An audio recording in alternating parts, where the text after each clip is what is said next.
ಲಾಠಿ charge ಕ್ರೂರವಾಗಿತ್ತು. ಲಾಠಿ charge ನಡೆಸಿದವರ ವಿರುದ್ಧ ಕೋರ್ಟ್ಗೆ CJP ಸಂಸ್ಥಾಪಕ ಅಭಿಜಿತ್ ದೀಪ್ಗೆ ವಾಗ್ದಾಳಿಯನ್ನ ಮಾಡಿದ್ದಾರೆ. ಇವತ್ತು ನಮ್ಮ ಪ್ರತಿಭಟನೆಯ 34ನೇ ದಿವಸ ಸೋನಂ ಅವರ ಉಪವಾಸ ಸತ್ಯಾಗ್ರಹ ಮುಂದುವರೆದಿದೆ. ಸದ್ಯಕ್ಕೆ ಅವರು ಆಸ್ಪತ್ರೆಯಲ್ಲಿದ್ದಾರೆ, ಖಾಸಗಿ ಆಸ್ಪತ್ರೆಯಲ್ಲಿ.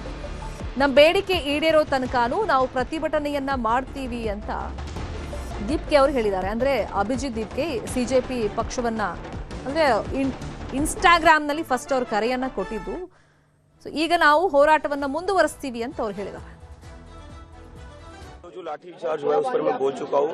इट वॉज वेरी ब्रूटल और जिन पुलिस ऑफिसर्स ने ये करा है उनको लेकर हम कोर्ट में जाएंगे. और हमारे प्रोटेस्ट का आज 34th डे है. सोनम सर की हंगर स्ट्राइक जारी है. आज उनकी हंगर स्ट्राइक का 26th डे है. तो जब तक हमारी डिमांड्स पूरी नहीं होती तब तक हमारा प्रोटेस्ट जारी रहेगा. But we are requesting Sonam sir to end his hunger strike because we can not afford to lose his life. ये बाहर से लोग भेजे जा रहे जानबूझकर प्रोटेस्ट को खराब करने के लिए. हम यहाँ पर 1 महीने से बैठे हुए थे. 1 महीने में ऐसी कोई वारदात नहीं हुई. लेकिन अब क्या हो रहा है, जैसे ये प्रोटेस्ट बड़ा हो गया है तो ये बाहर से गुंडे भेजे जा रहे हैं बीजेपी द्वारा जानबूझकर लोगों को उकसाने के लिए. और यही लोग हैं जो पथराव करे बीजेपी के.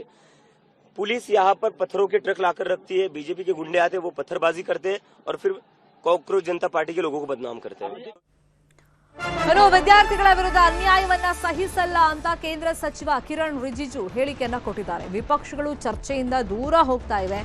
ಇಂಡಿಯಾ ಕೂಟದ ನಡೆ ಬಗ್ಗೆ ಕಿರಣ್ ರಿಜಿಜು ಆಕ್ರೋಶವನ್ನ ವ್ಯಕ್ತಪಡಿಸಿದ್ದಾರೆ. ಮೊನ್ನೆಯಿಂದಲೂ ಅಧಿವೇಶನ ನಡೆಯುವಾಗ ಸರ್ಕಾರದ ನಡೆ ಬಗ್ಗೆ ಅಥವಾ ಹೆಜ್ಜೆಗಳ ಬಗ್ಗೆ ಅವರು ಮಾಹಿತಿಯನ್ನ ಕೊಡ್ತಾ ಇದ್ದಾರೆ. ಆದರೆ ವಿಪಕ್ಷದವರು ಅದನ್ನ ಕೇಳುವಂತ ಮನಸ್ಥಿತಿಲಿ ಇಲ್ಲ. ವಿದ್ಯಾರ್ಥಿಗಳ ಬೇಡಿಕೆಯನ್ನ ಫಸ್ಟ್ ಈಡೇರಿಸಿ ಅಂತ ಕೇಳ್ತಾ ಇದ್ದಾರೆ. ಈಗ ವಿಪಕ್ಷಗಳು ಚರ್ಚೆ ಮಾಡೋಣ ಅಂದ್ರೆ ಚರ್ಚೆಯಿಂದ ದೂರ ಹೋಗ್ತಿವೆ. ವಿದ್ಯಾರ್ಥಿಗಳ ವಿರುದ್ಧ ಅನ್ಯಾಯವನ್ನ ನಾವು ಸಹಿಸಲ್ಲ ಅಂತೇಳಿ ಕಿರಣ್ ರಿಜಿಜು ಹೇಳಿದ್ದಾರೆ.